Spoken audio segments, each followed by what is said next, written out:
Shalom, shalom, bien-aimés de Dieu, shalom. Bienvenue à votre émission Plateau charismatique. Ce soir, je reçois pour vous l'apôtre Samuel Kwasi qui vient nous parler de la prière pour l'évangélisation. Bonsoir, apôtre. Bonsoir, servant de Dieu. Comment Restez bénis. Amen, amen. Comment vous allez ce soir? Ça va, Dieu fait grâce. Et vous, hein? Amen, ça va, ça va. Dieu fait grâce. Amen. Amen. Amen. Écoutez, nous allons prier pour nous mettre en communion avec l'Esprit de Dieu. D'accord, allons-y.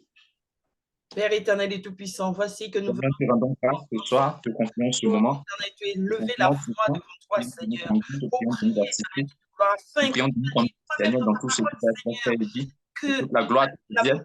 moisson Ton est nom soit élevé. Nous prions, Seigneur, éternel, notre Dieu, de nous conduire. Nous prions envoie de les bénir ce moment.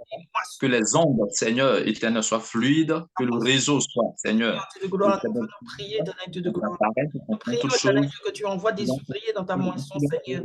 Viens la bénir les parole soit cœurs, viens bénir véhiculée, tes enfants, que ton Seigneur. peuple soit Bénis tous ceux qui éduqué, que tes reçoivent, éternel serviteurs Dieu, soient ces éduqués, prières, dans le éternel nom Dieu, ces puissant temps de de prière, Jésus-Christ de papa, Nazareth. afin qu'ils Ton peuple puissent, soit éternel Dieu, éduqué, que être tes touchés, serviteurs soient éternel Dieu, par éduqués, dans le l'évangélisation, nom afin puissant de que, Jésus-Christ. Seigneur, que tu envoies Sois ton éduqué, que esprit tes serviteurs sur soient tes édifiés. enfants Seigneur pour éternel, notre Dieu, l'évangélisation. dans le nom puissant Saint-Esprit, de Jésus-Christ, manifeste-toi qu'on soit au ainsi, nom Père, puissant soit ainsi, et Jésus. glorieux de Qu'on Jésus-Christ de soit Nazareth. soit ainsi, Père, éternel, notre Dieu. Toute la gloire te revienne dans le nom puissant de Jésus. Nous avons Amen. prié.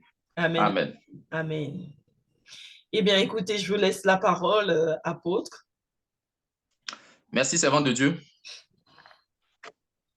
Que Dieu garde son peuple dans la bénédiction, tous ceux qui prennent du plaisir à nous écouter. Et donc là, nous sommes sur vraiment des séries d'enseignements sur l'évangélisation. Amen, amen. Et dans ces derniers temps, nous sommes beaucoup sur le message de l'évangélisation. Et la parole de Dieu même insiste pour nous faire comprendre que l'évangélisation a pour message la repentance qu'il faut Amen. prêcher aux hommes. Quand Dieu nous envoie prêcher, on ne peut pas prêcher l'amour sans prêcher la repentance, on ne peut pas prêcher la foi sans prêcher la repentance, et quel que soit le message que Dieu nous enverra prêcher, la repentance doit figurer dans le message. Et nous disons que le message donc, de l'évangélisation est axé, centré, est focalisé sur la repentance. Et donc, depuis plusieurs semaines, c'est de cela que nous sommes en train de parler.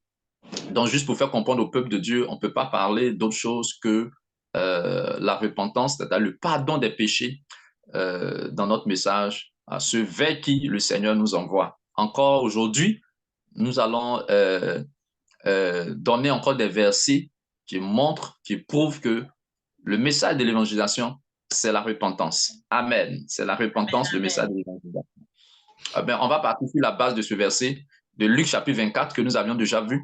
Luc chapitre 24. Donc, le verset, Luc chapitre 24, le verset 46 au verset 47. 46 au verset 47. Alors, je lis la parole de Dieu. 46. 46, 47. Ok.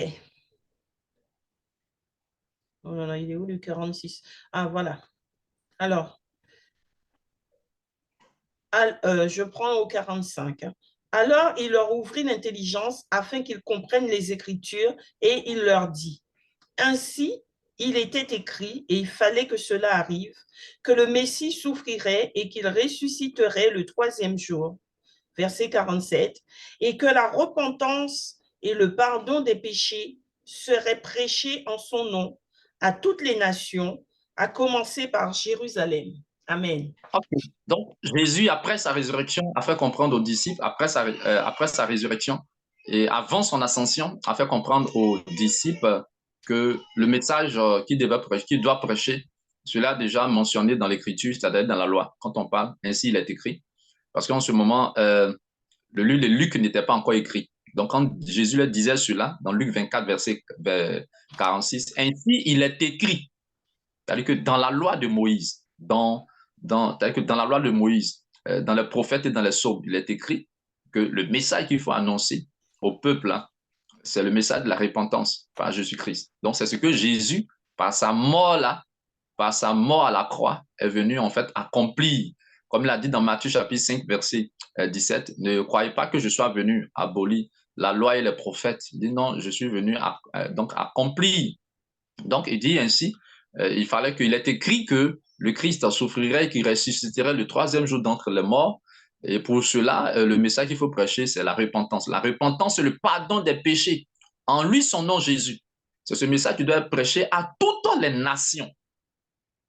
À toutes les nations, à commencer par Jérusalem.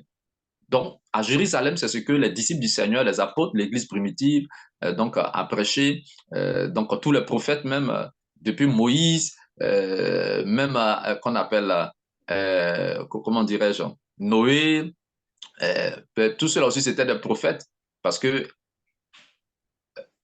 Pierre avait donc fait comprendre dans Actes chapitre 10, verset 43, que tous les prophètes ont dit que c'est quand un homme croit en Jésus qu'il reçoit par le nom de Jésus le pardon de ses péchés. Quand un homme, Acte 10, verset 44, ça c'est l'apôtre Pierre qui a dit cela. Donc tous ceux qu'on reconnaît comme prophètes, tous ceux qu'on reconnaît comme prophètes dans la parole de Dieu, il dit tous les prophètes, sans exception, tous les prophètes ont dit que, ont témoigné de Jésus en disant que c'est en croyant en Jésus qu'on reçoit le pardon donc des péchés par son nom. Donc, c'est le message de l'évangélisation. Amen. Amen, amen. Alors, on va voir un passage, un passage, on ne va pas tout lire. Dans la parabole, du riche et du pauvre Lazare, enseignement que Jésus-Christ avait donné, d'accord, enseignement que Jésus-Christ avait donné, il a expliqué que ça, c'est dans Luc chapitre 16, à partir du verset 19. Nous n'allons pas tout lire. Donc, Luc chapitre 16, à partir du verset 19, où Jésus expliquait qu'il y avait plusieurs, un riche qui chaque jour menait une joyeuse et brillante vie et face à la villa, à la maison, au portail donc de cet homme riche se trouvait un homme nommé Lazare qui était pauvre, qui n'arrivait pas à manger, qui s'attendait à recevoir des miettes qui tombaient de la table donc de cet homme riche. Hélas, donc, il n'en gagnait pas, il n'en trouvait pas. Et cet homme était malade, même les chiens venaient lécher ses ulcères et tout cela. Donc, cet homme pauvre, Lazare, était dans un état très critique. Et la Bible dit que les deux sont morts. L'homme riche est mort, le pauvre aussi est mort. Et quand ils sont morts, Jésus va expliquer là la réalité de l'enfer et du paradis. Et c'est ce pourquoi nous prêchons l'évangile, pour arracher les âmes de la puissance de Satan, pour ne pas que ces âmes-là aillent à l'enfer, aillent à l'enfer après la mort de leur corps. Donc Jésus même va expliquer dans la parabole du riche et du pauvre Lazare cette réalité. Alors, quand les deux vont mourir, on a vu que Lazare, le pauvre, va mourir. Quand il est mort, ce sont les anges qui l'ont porté dans le sein d'Abraham. Et quand le riche est mort, lui, il s'est retrouvé après l'enterrement, après qu'on l'ait enseveli, il s'est retrouvé, d'accord, dans le séjour des morts, qui est un peu l'image, la préfiguration donc de l'enfer, le séjour des morts, qui est un peu la préfiguration de l'enfer. Donc, dans le séjour des morts, il était là, il était il était dans le tourment, il était dans le feu. Le feu le brûlait. Or, c'est quelqu'un qui est mort, on l'a enterré. Ça, c'est Jésus qui a donné même cette parabole pour expliquer la réalité de l'enfer et du paradis après la mort. Alors, cet homme dans le feu du séjour des morts, il était en proie, en proie au tourment. Il voulait boire de l'eau. Il a demandé que cet homme, la Bible dit que de là où il était, il a vu de l'autre côté où se trouvait donc Lazare. Et il a vu aussi Abraham. Et il a demandé à Abraham, n'est-ce pas, d'envoyer Lazare tremper le bout de son doigt dans l'eau parce qu'il voulait se rafraîchir la langue, la langue et tout cela. Et Abraham lui a dit non, et là où tu es, on ne peut pas quitter de chez nous ici pour aller vers toi parce qu'il y a une séparation infranchissable, une barrière infranchissable. On ne peut pas quitter de chez nous pour aller vers toi. Même si donc on voulait t'envoyer dans cette goutte d'eau-là, en fait, ça ne peut pas être possible. Alors, il va faire une deuxième demande à Abraham en disant de permettre que Lazare revienne, Lazare qui est mort, que Lazare revienne à la vie. Ainsi, Lazare va aller avertir ses 5 frères qui vivent sur la terre, eux qui ne sont pas encore morts, mais qui ont le même caractère, le même comportement que lui. Lorsqu'il était sur la terre, il vivait parce qu'il n'a pas pu aider le pauvre, il n'a pas aidé le pauvre, il n'a pas aidé le pauvre à se soigner, il n'a pas donné à manger au pauvre, il pouvait bien faire cela. Mais selon qu'il a été enterré, ça veut dire que quand lui il est mort, il a été enterré, il s'est retrouvé dans le séjour de mort. Ça veut dire qu'il n'a pas eu le pardon de ses péchés. Tandis que Lazare, on va voir cela, le cas. Donc, Luc, chapitre 16, vraiment le verset 20 et 21. Donc, la Bible, quand Lazare est mort, lui, ce sont les anges qui l'ont porté dans le sein d'Abraham. Les anges. Ça veut dire que les anges ont pris son âme. Et si les anges ont pris son âme, cela voudrait dire que lui, il a eu le pardon de ses péchés, avant de mourir. Parce que quand un homme meurt, si il n'a pas eu le pardon de ses péchés avant de mourir, c'est-à-dire que ce ne sont pas les anges qui viennent le prendre. Parce que son âme est souillée. Son âme est souillée. Au contraire, ce sont des démons qui viennent le prendre. Donc, ça veut dire que ce sont les anges qui ont porté Lazare, le pauvre. Donc, il ne s'est pas retrouvé dans le lieu de consolation parce qu'il était pauvre, non. Parce qu'il avait eu une relation avec Dieu, avec le Seigneur. Il a eu le pardon de ses péchés. Tandis que l'homme riche n'a pas eu le pardon de ses péchés. Donc, on peut voir cela, le verset, Luc 16. Verset 20. Oui, verset 20-21. Alors, un pauvre du nom de Lazare était couché devant son portail, couvert d'ulcères. Il aurait bien voulu se rassasier des miettes qui tombaient de la table du riche. Cependant, même les chiens venaient lécher ses ulcères. Amen. Amen. Oui, on continue. Le pauvre mourut et fut porté par les anges auprès d'Abraham. Le riche mourut aussi. Okay. Donc ici, la vie que le pauvre, c'est Lazare. Donc, lui, quand il est mort, quand Lazare est mort, la vie que ce sont les anges qui l'ont porté. Amen, amen. Donc, ça voudrait dire qu'il a eu le pardon de ses péchés. C'est ce pourquoi les anges sont venus le prendre. Parce que quand les gens sont souillés, voilà, en fait, les anges ne peuvent pas s'approcher. Dieu ne leur donne pas ordre de venir, donc les prendre. Pour aller où? Pas dans le lieu de consolation, non. Où les gens parlent du repos de l'âme, le repos de l'âme, donc la consolation, non. Donc, les anges, donc il y a une précision pour dire que ce sont les anges qui sont venus le prendre. Ce sont les anges qui l'ont porté après sa mort. Mais porté quoi? Son âme. Amen. Pas son corps, mais son âme. Et donc, Lazare, l'homme riche, lui, quand il est mort, il a vu qu'on l'a enterré, il s'est retrouvé dans le séjour des morts. Et donc, leur destination n'était pas pareille après la mort. Lazare s'est retrouvé dans la destination, un lieu qu'on appelle lieu de consolation. Et l'homme riche, lui, s'est retrouvé dans un lieu qu'on appelle lieu de tourment. Et c'est ce qu'on appelle l'enfer. Donc, où il y avait le feu. Donc, où il y avait le feu. Donc, ça, c'était une parabole que Jésus a expliqué. Je ne sais pas si on peut continuer. Hein. Oui, allez-y. Oui, si on peut continuer. Lisez là-bas. À lire. Okay. Oui. Alors, dans le séjour des morts, en proie à une grande souffrance, il leva les yeux et vit de loin Abraham avec Lazare à ses côtés. Il s'écria, « Père Abraham, aie pitié de moi et envoie Lazare pour qu'il trempe le bout de son doigt dans l'eau afin de me rafraîchir la langue, car je souffre cruellement dans cette flamme. » Abraham répondit, « Mon enfant, souviens-toi que tu as reçu tes biens pendant ta vie et que Lazare a connu les maux pendant la sienne. Maintenant, il est consolé ici et toi, tu souffres. De plus, il y a un grand abîme entre nous et vous, afin que ceux qui voudraient passer d'ici vers vous ou de chez vous vers nous ne puissent pas le faire. » Le riche dit, « Je te prie alors, Père, d'envoyer Lazare chez mon père, car j'ai 5 frères. C'est pour qu'ils les avertissent, afin qu'ils n'aboutissent pas eux aussi dans ce lieu de souffrance. » Abraham lui répondit, « Ils ont Moïse et les prophètes, qu'ils les écoutent. » Le riche dit, « Non, Père Abraham, mais si quelqu'un vient de chez les morts vers eux, ils changeront d'attitude. » Abraham lui dit alors, « S'ils n'écoutent pas Moïse et les prophètes, ils ne se laisseront pas persuader, même si quelqu'un ressuscite. » Amen. Ok, donc, relisez le verset 30. Alors, verset 30. Le riche dit, « Non, Père Abraham, mais si quelqu'un vient de chez les morts vers eux, ils changeront d'attitude. » Ok. C'est cela la repentance. La repentance, c'est le changement d'attitude. La repentance, c'est le changement d'attitude. Le pardon des péchés, c'est le changement d'attitude. Alors, dans d'autres versions de la Bible, quand vous regardez, il est mis, par exemple, que le riche disait, non, si quelqu'un des morts va vers eux, ils se repentiront. Amen, Amen. amen. Ils se repentiront. Voilà, Amen. ils se repentiront. Mhm. Donc ici, il n'est plus question de repentance.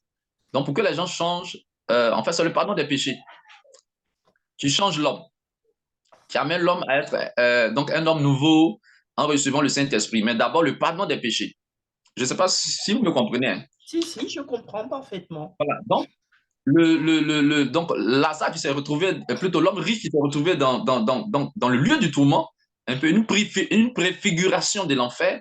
Il dit, mais à Abraham, j'ai encore 5 frères qui vivent, ils sont sur la terre, qui font comme moi. Pour ne pas qu'ils viennent aussi dans ce lieu de tourment où je suis après leur mort là. Permet que Lazare qui est mort, on sait qu'il est mort, qu'il revienne à la vie pour aller leur annoncer l'évangile, pour aller leur prêcher l'évangile. Abraham dit non, ils ont sur la terre Moïse et les prophètes.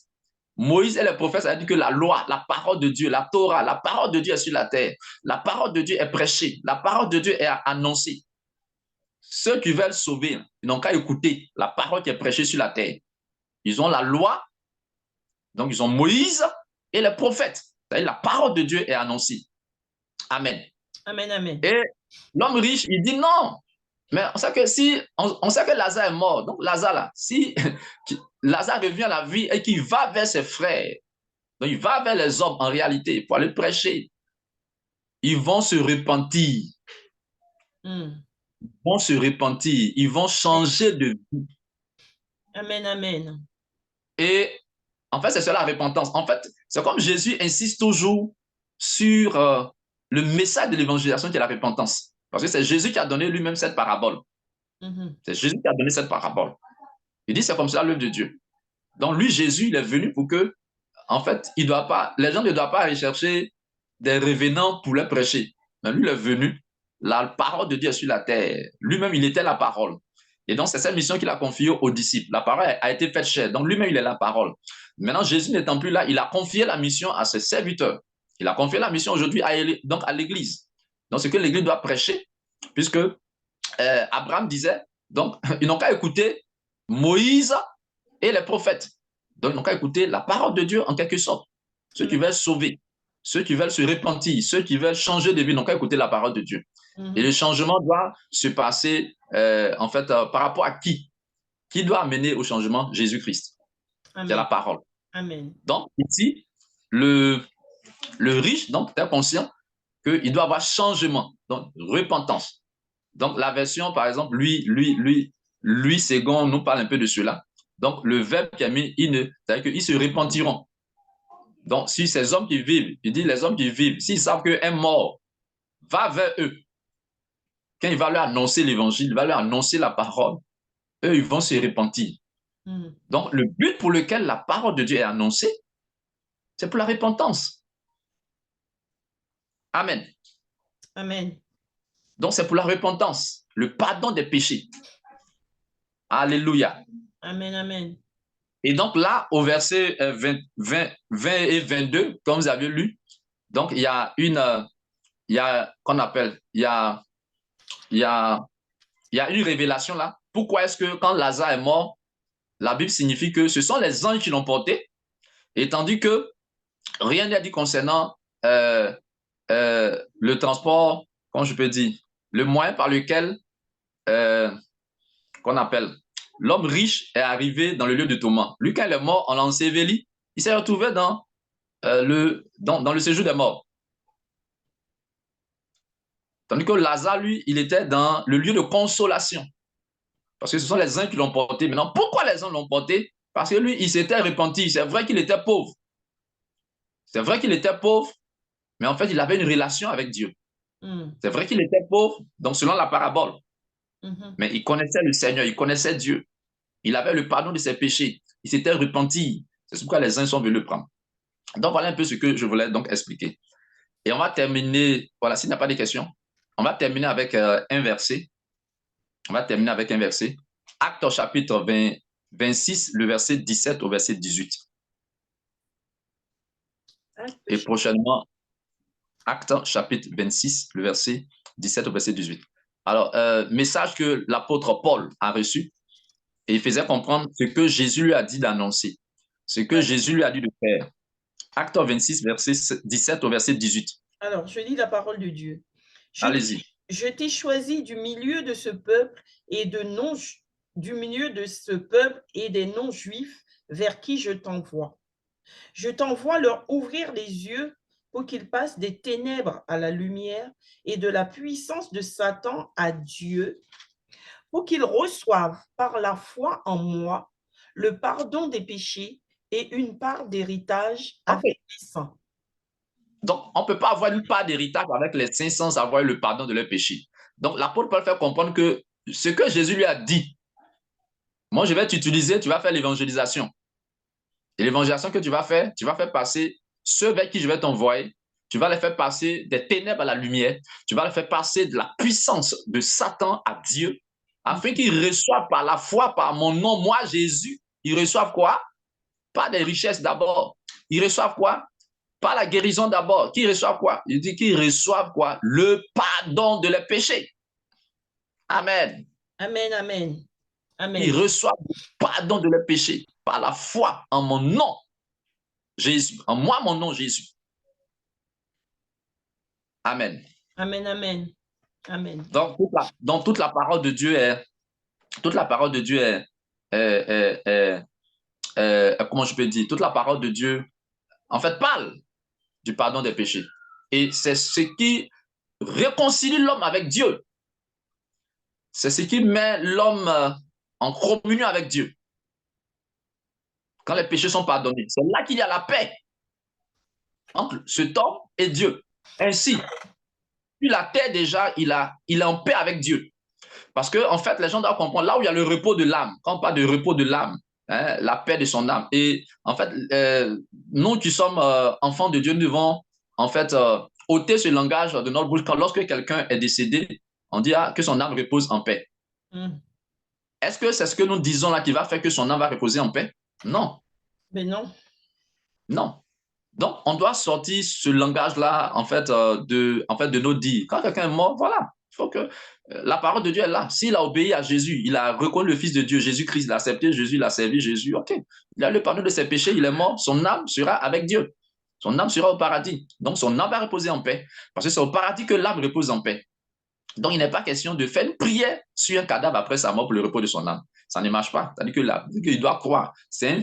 Quelqu'un qui doit avoir le repos de son âme, c'est-à-dire que pendant qu'il vit, il devra croire en Jésus pour le pardon de ses péchés d'abord. amen, Et c'est quand ses amen, péchés sont pardonnés après sa mort. Quand ses péchés sont pardonnés, il est en paix avec Dieu, avant même qu'il ne meure.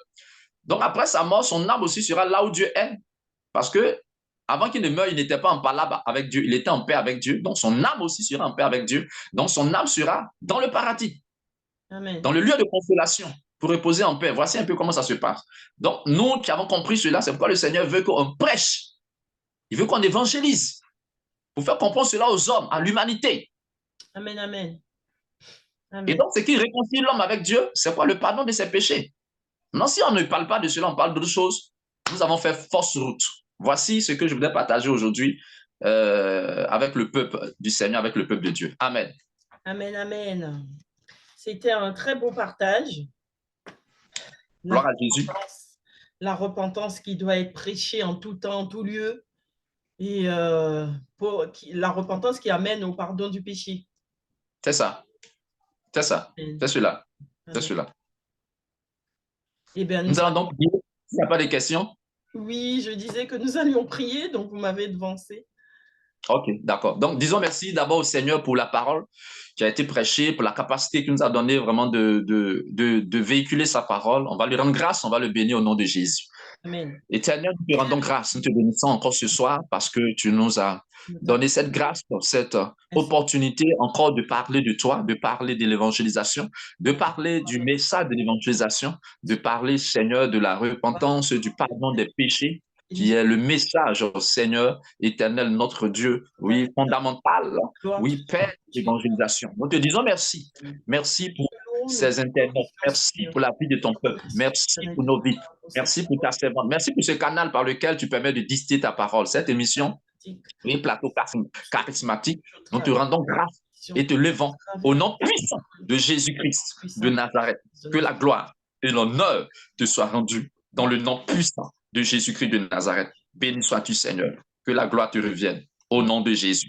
Amen. Amen, amen. Lorsque nous regardons dans la parabole du riche et du pauvre Lazare, celui qui parlait à Abraham en disant que si quelqu'un des morts va vers ses frères, euh, ils changeront certainement, ils se repentiront, était en train de dire que lui, il ne s'est pas repenti.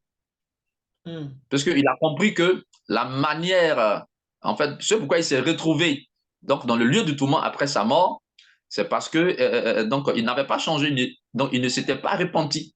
Donc, il reconnaît que ses frères qui vivent aussi, eux, ils ne se sont pas encore, donc ils n'étaient pas encore repentis. Ils n'avaient pas encore changé de vie. Donc, donc il ne voudrait pas que ceux-là le rejoignent là-bas. Donc, il demande à Abraham de permettre que Lazare revienne dans la vie pour aller prêcher. Il se dit que si Lazare va vers eux, ils vont se repentir. C'est cela. Ils vont croire en Jésus, ils vont se repentir. Ils vont rechercher le pardon de leurs péchés. Ils vont changer. Amen. Amen, amen, amen. Nous allons donc prier et demander au Seigneur de conduire l'Église. Et c'est ce que Paul appelle la prédication de la croix, le message de la croix, par ce pourquoi Jésus est mort. Il est mort pour effacer les péchés donc de l'humanité, pour effacer les péchés donc de l'humanité. Et ceux-là qui vont bénéficier de cela, c'est ceux-là qui vont croire. On va prier donc que l'Église ne se détourne pas de ce message, que l'Église avance en prêchant ce message et que vraiment il y ait des sauvés, que les peuples, ces nations prennent conscience que c'est par le nom de Jésus-Christ seul qu'il y a le pardon des péchés. C'est en croyant en Jésus-Christ seul qu'il y a le pardon des péchés, c'est-à-dire réconcilier donc avec Dieu, la réconciliation avec Dieu, avec Jésus-Christ de Nazareth pour le pardon de leurs péchés. Nous prions le Seigneur. Père, nous te rendons grâce. Nous te bénissons, élevons et célébrons Dieu vivant et puissant. Merci mon Père, merci Seigneur, merci Jésus. Nous prions, Père, de conduire ton peuple, de conduire ton Église dans le message fondamental, Seigneur, de l'évangélisation, qui est de prêcher, de présenter, Seigneur, la solution que tu es, Jésus, pour le pardon des péchés, la repentance et le pardon des péchés, Seigneur, des hommes. Oui, Seigneur, que tu réconcilies avec Dieu que tu es, au nom de Jésus. Et cette réconciliation passe nécessairement par le pardon des péchés. Cette réconciliation passe nécessairement par la repentance. Cette réconciliation, oui, cette paix par la réconciliation passe nécessairement, obligatoirement, Seigneur, par le pardon des péchés. Et Paul le disait, oui, Paul disait, Seigneur, que c'est ce que tu lui as dit.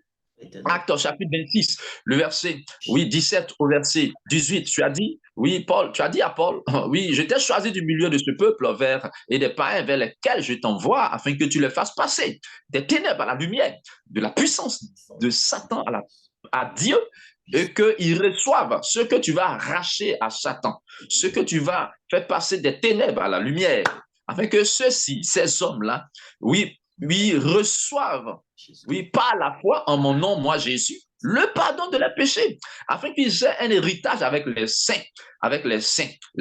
c'est-à-dire tes enfants, ton peuple. Oh, alléluia.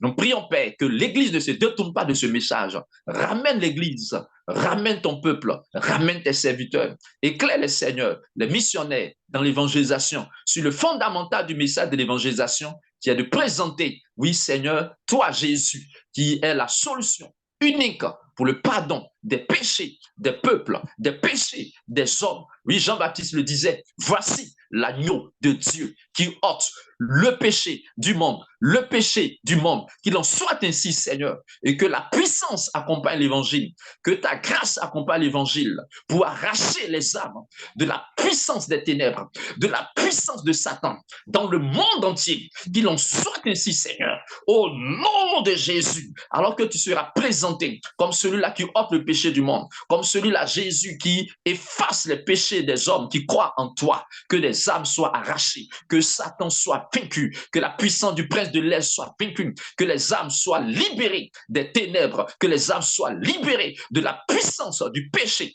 et qu'elles soient réconciliées avec toi dans le nom de Jésus. Béni sois-tu, Seigneur, que toute la gloire te revienne, que ton nom soit célébré dans le nom puissant de Jésus. Nous avons prié. Merci, Seigneur. Amen. Amen, amen, amen. Amen. Amen. Eh bien, écoutez, apôtre, je vous remercie pour ce beau temps de prière. Nous avons encore le temps de faire une dernière prière. S'il y a un autre... Si vous... Oui, on pourra prier, on pourra prier bien sûr, et recommander le peuple de Dieu au Seigneur.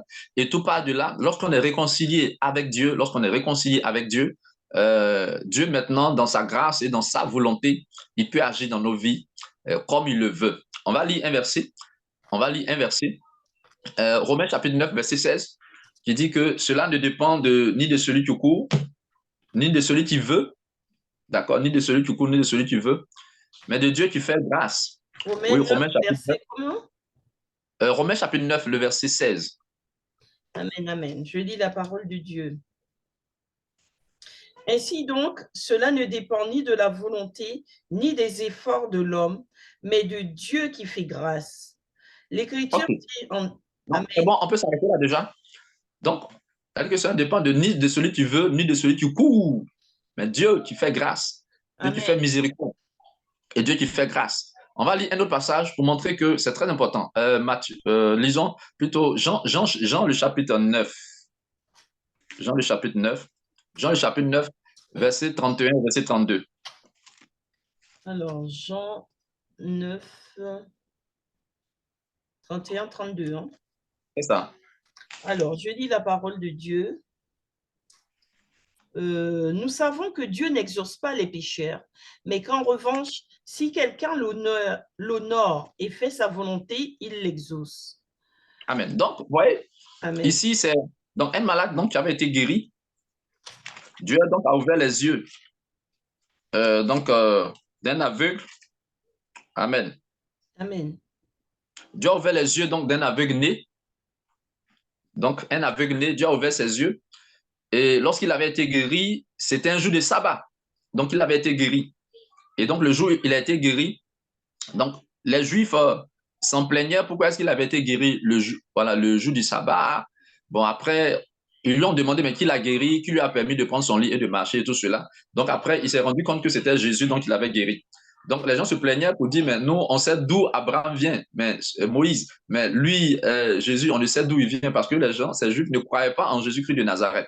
Et donc, lui, maintenant, le malade qui a été guéri, lui, il dit, nous, là, on sait que quand quelqu'un est pécheur, là, Dieu ne l'exauce pas. Quand quelqu'un est pécheur, Dieu ne l'exauce pas. Amen. Mais c'est quelqu'un qui fait la volonté du Père, de Dieu, et qui l'honore. C'est une telle personne que Dieu exauce. Amen, amen. Donc, en fait, amen. Par ce Jésus-là, c'est qu'il a dit, moi, ça m'a guéri, ça veut dire que Jésus-là, il n'est pas un pécheur. Ça, c'est la première leçon que nous pouvons retenir. Et deux, il est en train de faire comprendre que quand quelqu'un est dans le péché, Dieu ne peut pas l'aider. Parce qu'il est en palabre avec Dieu, il est en désaccord avec Dieu. Donc, on ne peut pas laisser le message fondamental. On ne parle pas de pardon de péché. Et puis, on veut parler que Dieu bénisse les gens, que Dieu les élève, que Dieu fasse ceci. Non. Ça commence d'abord par le fondamental. Réconcilier les hommes avec Dieu par le pardon de leurs péchés. Amen. Amen, amen. Donc, c'est un principe donc, fondamental que nous ne devons pas donc, laisser. Donc, le temple, lui, il reconnaît. Il dit, celui-là, s'il a prié, puis moi, j'étais guéri, lui, il n'est pas pécheur. Ça veut dire que je n'ai pas pécheur. Amen, amen. Si ça ne tenait qu'à moi seul, je ne serais jamais guéri parce que moi, je reconnais que je suis pécheur. Je ne peux pas être guéri. Il faut que j'ai d'abord le pardon de mes péchés avant de recevoir donc la guérison. Amen. Un dernier exemple, si nous avons encore du temps. Hein. Nous n'avons pas beaucoup de temps, il nous reste 5 minutes, mais on peut, oui. Ok, mais je termine. Oui, on pourra prier quand même. Alors, Matthieu chapitre 9, nous n'allons pas lire un malade qui avait été envoyé à Jésus, un paralytique. Il a vu que dès que Jésus a vu ce malade, il lui a dit, mon enfant, prends courage, tes péchés te sont pardonnés. Amen. Ça, c'est Jésus qui a dit cela. Et lorsque Jésus a dit cela, il a vu qu'il y avait les spécialistes de la loi qui étaient là. Il y avait des scribes. Eux, ils ont un peu une connaissance de la parole de Dieu. Ils savent que seul Dieu a la capacité d'effacer les péchés d'un homme, de dire à un homme, tes péchés sont pardonnés, et puis il en sera ainsi. Et il en est ainsi.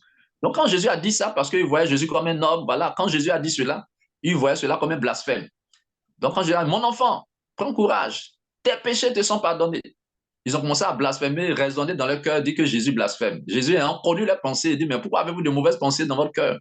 Le cœur est plus facile de dire, mais prends ton lit et marche, lève-toi, prends ton lit et marche. où tes péchés te sont pardonnés. Et au verset 6, il dit, afin que vous sachiez que le Fils de l'homme a le pouvoir sur la terre de pardonner les péchés des hommes. Amen. Matthieu 9, le verset 6. Matthieu 9, le verset 6. Alors, il s'agit de quoi un peu, comment je peux dire, le monsieur, il était malade.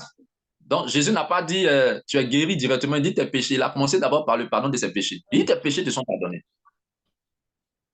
C'est parce que Jésus voulait le guérir. Bien Il sûr. dit tes péchés te sont pardonnés. Parce que si tes péchés sont pardonnés, la guérison sera encore plus facile. Amen. Si Amen. Dieu le veut. Amen. Donc, les gens veulent simplement que Jésus le guérisse. Et puis, ah bon, il est guéri. Non, il commence à dire qu'il insiste sur quelque chose. Il dit tes péchés te sont pardonnés. Pour montrer aux hommes qui sont là, ce qui est plus important, c'est le pardon de leurs péchés. Amen. Amen. Amen. Ce n'est pas d'abord la guérison physique de la maladie, c'est le pardon des péchés. Amen. Amen. Et si le péché est pardonné, bon, si c'est dans le plan de Dieu de guérir la personne, Dieu va le faire. Et guérir ça, c'est encore plus facile pour Dieu.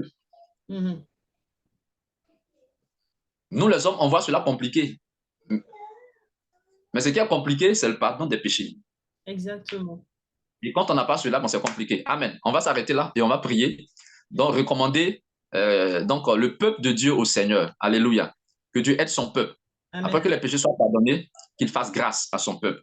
Oui, selon sa volonté, selon sa miséricorde, qu'il agisse dans la vie de chacun au nom de Jésus. Nous prions le Seigneur. Père, nous te rendons grâce. Romains chapitre 9, verset 16 dit, cela ne dépend ni de celui qui veut, ni de celui qui court, mais de toi, Dieu, qui fait miséricorde et grâce. Oui, à qui tu veux, fais grâce, Seigneur Dieu puissant, à ton peuple. Fais grâce à ceux-là que tu appelles à toi, après avoir pardonné les péchés, tes serviteurs, ceux que tu attires à toi, que toute la gloire te revienne. Ton nom soit célébré.